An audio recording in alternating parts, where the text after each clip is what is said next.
This is Jingle Jangle in 5 minutes or less. Or more or less. Now let's go! We started the story with two kids, girl and boy. Girl and boy are about to hear a story from their grandmother on Christmas Eve. Yay! The story is called The Invention of Jingle Jangle. And man, would you just look at that book. The story of Jingle Jangle is about Jingle Jangle. Yeah, what was I about to say? Jingle Jangle opened this shop called Jangle of Things, the world of wishes and wonders. In the shop we meet Jingle and his wife, as well as his most trusted apprentice, Gustafson. He wants to become a great inventor just like Jingle, but he can't even make a single toy. The toy he's been working on hasn't been working right and always fails. Take it. Mr. Jangle, he's got so many inventions. Dang, is that Jingle? Gives you this feeling of greatness just looking at him. Look at that glow behind him. Sensational. To be honest with you, just hearing his entrance and the beat that plays with it, you already know the song that's about to play next is about to be torch. Time stands still, can't explain what I feel. If this is really real, nothing's ever gonna be the same. I get to say goodbye to the struggle in life. Say hello to the sky, spread my wings and fly away. What did I say? I told you, didn't I? Anyways, Jingle has been waiting for this day because he gets the delivery for the last ingredient of the toy he's been waiting to make. With the help of some magic, and that's definitely magic, and some math, Jingle creates his greatest invention yet, a little man by the name of Don Juan Diego. This little man's ego is bigger than Megamind's head. Jingle reveals to Diego that he's gonna mass produce him and sell him to a bunch of kids. But because Diego's ego is so strong, he wanted to be one of a kind. Moving on, since Gustafson has been trying to get Jronika's attention all day, so he can get Jronika's help in order to fix his new invention, the Twirly Whirly. But Jronika is too caught up in his work and his family to help Gustafson with his new invention, the Twirly Whirly. Gustafson now feels underappreciated. While Jronika's was away, Diego convinces Gustafson to steal all of Jronika's work. And by the time Jronika's was back, Gustafson was gone with Diego and all his inventions. Sorry, bro.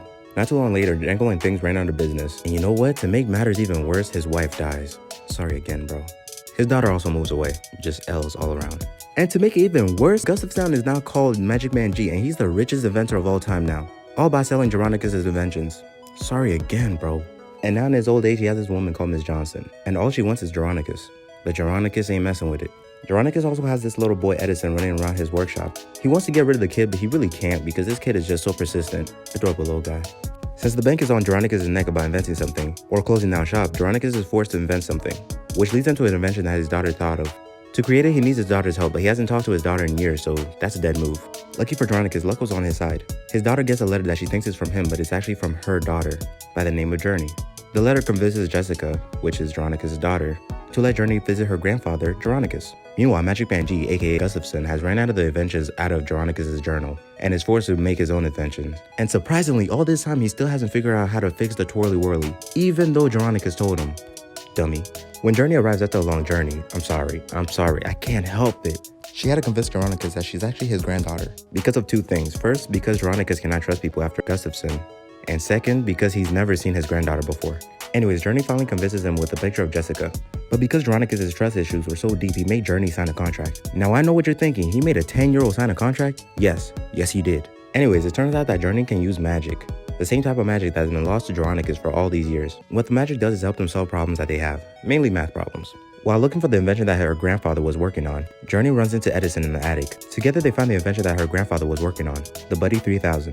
It turns out that her grandfather already fixed it, but he just didn't believe that it would work, which was the last ingredient that the Buddy 3000 needed to work. And as we all know, kids are full of imagination, which makes them believe in things that they shouldn't normally believe in, like the Buddy 3000 working.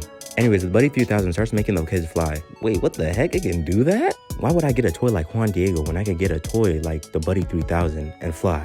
Come on, that's not even a competition. Moving on, when Jronika's comes in, the Buddy 3000 stops working because Jronika's doesn't believe it worked. But before he came in and became the fun police, Magic Man G witnesses Jronika's new invention working, which you know what that means, he gotta go steal it. I mean, borrow indefinitely.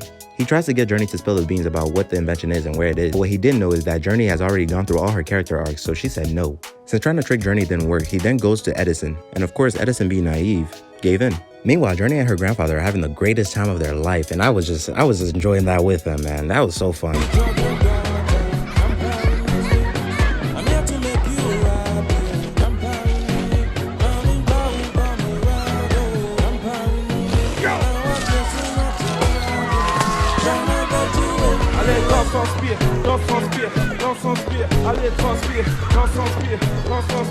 Sadly, all good things must come to an end. When they get back, Journey finds out that Edison was tied up in the attic and the Buddy 3000 was taken. So Edison and Journey go on a journey. I'm sorry.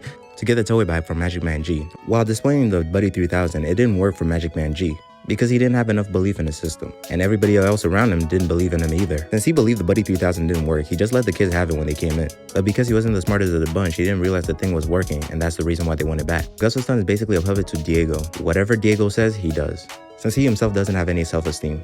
Anyways, with the help of Ms. Johnson, Veronicus makes it to Gus of Stun's factory to help the kids. While trying to escape, the kids accidentally cause a fire, which then forces them to use the tunnels to escape.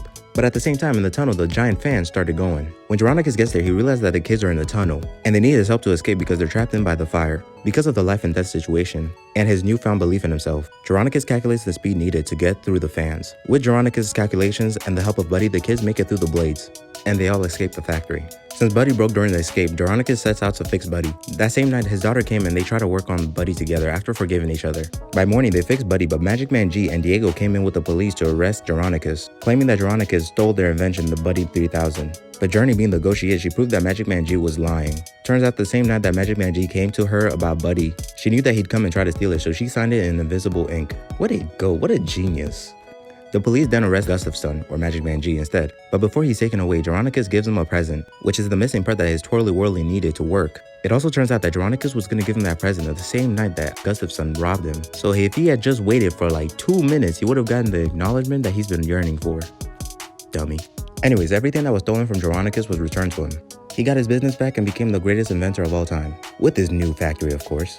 Anyways, it turns out that the grandmother that was telling the story is actually Journey from the story. And the two kids that she's been telling the story to are Veronicus' great-great-grandchildren.